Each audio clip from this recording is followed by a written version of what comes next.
श्री शिवाय नमस्तुभ्यम।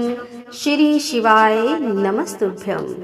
राधे राधे दोस्तों, जय श्री कृष्णा। मैं हूँ रीता शुक्ला। आप सभी भक्तजनों का हार्दिक अभिनंदन करती हूँ अपने YouTube चैनल पर। तो श्रोताओं, आइए श्रवण करते हैं सावन मास महात्म्य के 25वें अध्याय का। आज इस कथा में श्रावण अमावस्या को किए जाने वाले पिठोरी व्रत का वर्णन करेंगे। तो ईश्वर जी बोले कि हे मुनि श्रेष्ठ, अब मैं उत्तम पिठोरी व्रत का वर्णन करूंगा। सभी संपदाओं को प्रदान करने वाला यह व्रत श्रावण मास की अमावस्या को होता है। जो यह घर है वह सभी वस्तु मात्र का अधिष्ठान है, इसीलिए इसे पीठ कहा गया है। और पूजन में वस्तु मात्र के समूह को आर कहते हैं। अतः हे मुनीश्वर, इस व्रत का नाम इसलिए पिठोर है कि अब मैं उसकी विधि कहूँगा। इसे सावधान होकर सुनिए। दीवार को ताम्र वर्ण, कृष्ण वर्ण तथा श्वेत वर्ण धातु से पोतना चाहिए। अगर ताम्र वर्ण से पोता गया हो तो पीले रंग से, और कृष्ण वर्ण से पोता गया हो तो श्वेत रंग से, और श्वेत वर्ण से पोता गया हो तो कृष्ण वर्ण से चित्र बनाना चाहिए। अथवा श्वेत पीत से, लाल से, काले से या हरे वर्ण से चित्र बनाएं। मध्य में पार्वती सहित शिव की मूर्ति अथवा शिवलिंग को बनाकर विस्तीर्ण दीवार पर संसार की अनेक चीजों का चित्र बनाएं।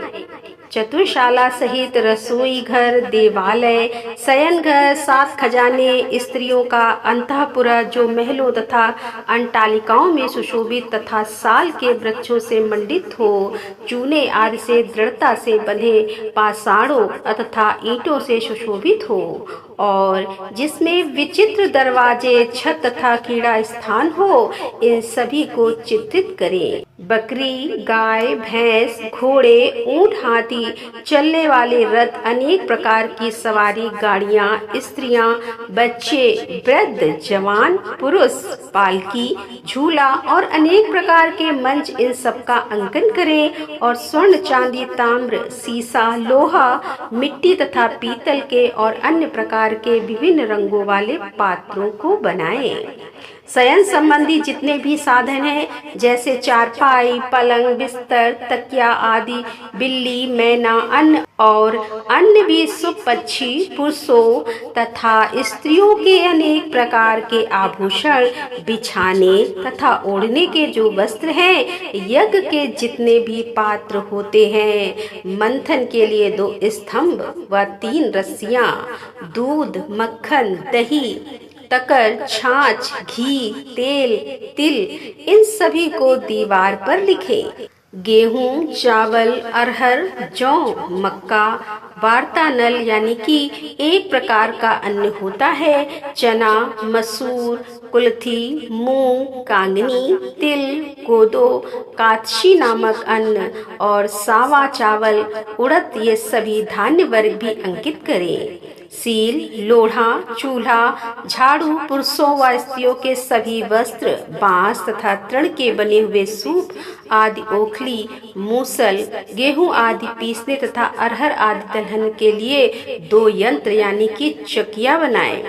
और पंखा, चंवर, छत्र, जूता, 2 खड़ाऊं, दासी दास, नौकर, पोष वर्ग, तृण आदि पशुओं का आहार, धनुष बाण और सतघनी एक प्रकार का वस्त्र है, खड़ग, भाला, बर्छी, ढाल, पाश, अंकुश, गदा, त्रिशूल, भिंदीपाल, तोमर, मूदर, जल यंत्र, दवात, लेखनी, पुस्तक, सभी प्रकार के फल, छुरी, कैंची, अनेक प्रकार के पुष्प, बिल पत्र, तुलसी दल, मसाल, दीपक तथा दीवट आदि अनेक साधन, अनेक विध खाने योग्य साग तथा पकवानों के जितने भी प्रकार हैं, उन सभी को लिखना है। जो वस्तुएं यहाँ नहीं बताई गई हैं, उस सब को भी दीवार पर लिखना है, क्योंकि यहाँ पर सभी कुछ लिखना संभव नहीं है, क्योंकि एक एक पदार्थ के सैकड़ों तथा हजारों भेद हैं।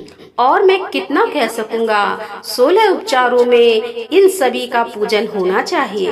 पूजन में अनेक प्रकार के गंध, द्रव्य, पुष्प, धूप तथा चंदन अर्पित करें। ब्राह्मणों, बालकों तथा सौभाग्यवती स्त्रियों को भोजन कराएं और उसके बाद पार्वती सहित शिव से प्रार्थना करें कि मेरा व्रत संपूर्ण हो। हे शाम शिव, हे दया सागर, हे गिरीश, हे चंद्रशेखर, इस व्रत से प्रसन्न होकर आप हमारे मनोरथ पूर्ण करें।